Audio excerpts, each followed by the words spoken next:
আসসালামু আলাইকুম। এটা হচ্ছে ডিসি সার্কিট টাইপ 6, এটা গ্রাউন্ডিং অধ্যায়। আর আমরা সলিউশন করতেছি টেসলা ভলিউম 1 4th এডিশন। তো আমরা প্রথমে ডিসি সার্কিট শেষ করে নিব, তারপরে ডিসি সার্কিট অর্থাৎ আপনার ডিপার্টমেন্টের যত ইউনিট আছে, DC circuit, power system, electronics সবকিছুই আমরা পর্যায়ক্রমে করব। আর ডিসি সার্কিট শেষ করার পরে এসি সার্কিট থেকে আর হচ্ছে আমাদের এসি মেশিন থেকে, ডিসি মেশিন থেকে আমাদের একই সাথে টেসলা আপলোড শুরু হবে আর কি।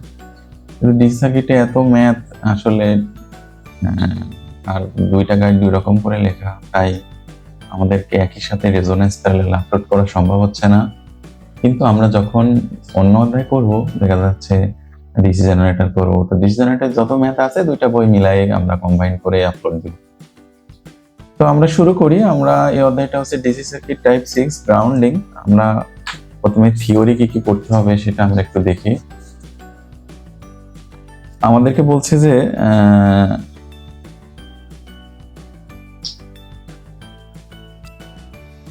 ডিসি সার্কিট গ্রাউন্ডিং জিনিসটা কি সেটা আমরা একটু দেখি। গ্রাউন্ডিং হচ্ছে যে সাধারণত একটা সার্কিটে, ডিসি সার্কিটে একটা গ্রাউন্ডিং পয়েন্ট থাকবে।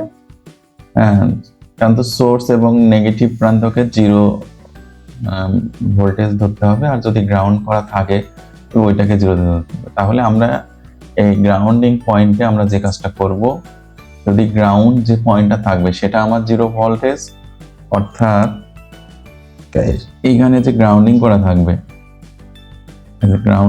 থাকবে, এটাকে আমরা 0 ভোল্টেজ ধরবো। এর হচ্ছে 0 ভোল্টেজ, অথবা আমাদের হচ্ছে নেগেটিভ প্রান্তকে 0, কিন্তু এটা যদি থাকে তাহলে এটাই 0, নট নেগেটিভ পয়েন্ট 0। আর এটা না থাকলে আমরা নেগেটিভ পয়েন্টকে 0 ধরবো। আর সকল ভোল্টমিটারের পার্ট আমরা কেভিএল অ্যাপ্লাই করে বের করবো, অর্থাৎ আমার যত ভোল্টমিটার আননোন পার্ট থাকবে অথবা সোর্স থাকবে, আমরা সেগুলো মনে রাখবো যে কেভিএ অ্যাপ্লাই করে সেটা বের করব। আর হচ্ছে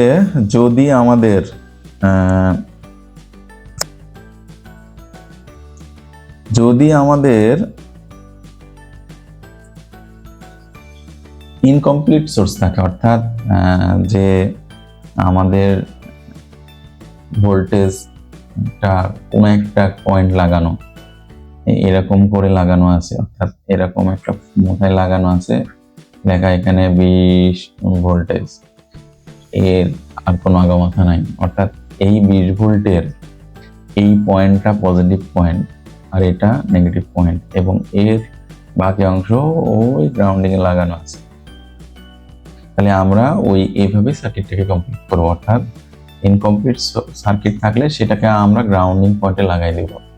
এই হচ্ছে মোটামুটি কথা। তাহলে আমরা যদি নেগেটিভ প্রান্তকে 0 ভোল্টেজ ধরে করতে যাই, তাহলে আমাদের মোটামুটি এটার এই অধ্যায়টা সলভ হয়ে যাবে। তো আমরা পরবর্তীতে ম্যাথ করবো ইনশাল্লাহ। আসসালামু আলাইকুম।